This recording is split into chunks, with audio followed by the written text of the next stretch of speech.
Hi, Jensen Jones from SSB Performance. Smarter, stronger, better mindset training. Bit of a change today, hasn't it been? Thanks to top-level athletes like the great Michael Phelps, Michigan's J.J. McCarthy, the 49ers' George Kittle, soccer superstar Alex Morgan, and of course the best female athlete, according to my mom, Serena Williams, mental training has made it to mainstream training. My mom says she still hears comments like, my kid doesn't need mental help, or that stuff is for kids who are struggling, and we just don't have time for that.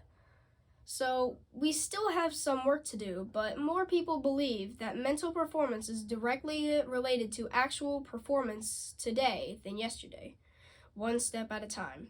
Aside from comments, questions come up like, how can you tell if they're doing it? That's a good one, but my mom has an idea. When she's working with a group and asks them to mentally rehearse something, it's really hard to know what they're seeing, feeling, or experiencing. It's also hard to know what they're saying to themselves as they perform their detailed performance routines or refocus techniques. And in the end, what you say is more important than what you do. So, to measure what is going on inside, let's dive into Dr. Sean Anker's, I don't even know how to say that last name. Acor's bag of tricks and get them to verbalize out loud. My mom was talking with a tennis coach the other day, and the coach mentioned that the gap between unforced errors and good tennis was way too wide for some of her players. We talked about having them talk out loud from the time they or their opponent get the ball for the next point. What were they talking about? What they were going to do on their serve or receive. Simple stuff. Decide where the serve should go. Picture the spot and say it out loud. The ball will land 1 inch from the center service line. Then more simple statements about the actions needed to get the job done. It could be as simple as saying, I'll serve to the opponent's backhand, then swiftly move to the net for a volley. We can add the next step of rehearsing it as she moves to the service line. Why will this work? Simple out loud self-talk help. Here are a few solid reasons. Talking out loud, as simple as it sounds, creates a psychological contract that can play a significant role in motivating athletes to follow through on their plans. At its core, verbalizing intentions involves talking about our goals, strategies, and action steps. It keeps us focused on what is important now. And as coaches, we can hear the ideas floating around in that all-important headspace. This social contract, since it's said out loud, even if no one else is paying attention, serves as a powerful motivator that can drive athletes to align their actions with what they said they would do. Growth mindset expert Dr. Carol Dweck agrees that verbalizing plans activates a growth mindset, fostering adaptability and innovation in athletes. Now it's time to be accountable to our words, and we are telling our brain and body what we want them to do. Blueprints. Cut to the images of what we want to. In essence, by vocalizing intentions, athletes are not only making a public declaration of their objectives, who cares who is listening, but they're also creating a psychological commitment to achieving them and laying the pathway to move toward what they want.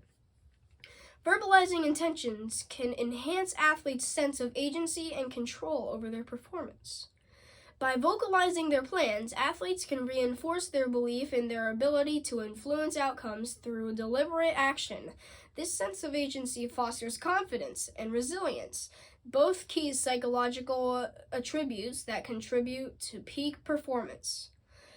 What we say to ourselves matters, and saying it out loud allows for accountability, strategic planning, which often goes out the window after a mistake, and the use of productive language and self-talk. Call it positive if you want, but it doesn't mean happy or roses and butterflies. We can have huge effects on our mindset. Let's take it one step further.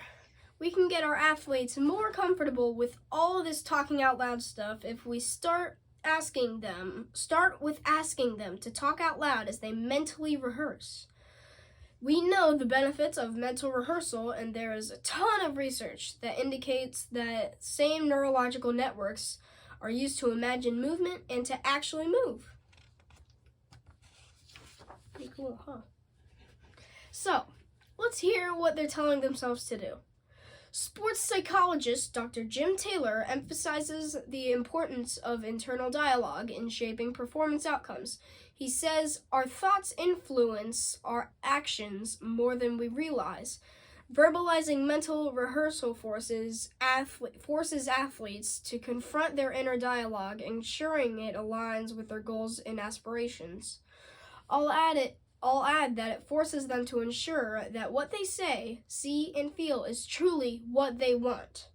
And the end of all this talking gives us the opportunity to, as author Anne Bradford says, tell the negative committee that meets inside your head to sit down and shut up! Need one more reason to try this?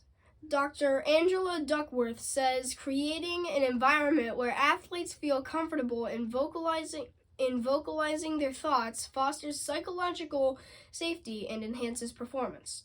It may not seem safe at first, and you'll probably hear some off-the-wall stuff.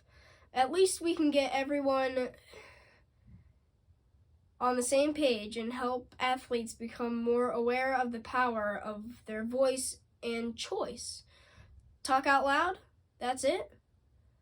It's not a magic bullet. For the potential benefits, it seems like a pretty simple way to measure whether or not someone is using mental training techniques and measuring whether or not where they need to be to perform. It takes very little, if any, extra time not out of our practice or competitions. What's not to like? Incorporating verbalization into your mental game plan could be a game changer. Let me know what you think. I can't wait to talk more about this. Send me thoughts, ideas, rebukes. I think this can make a difference.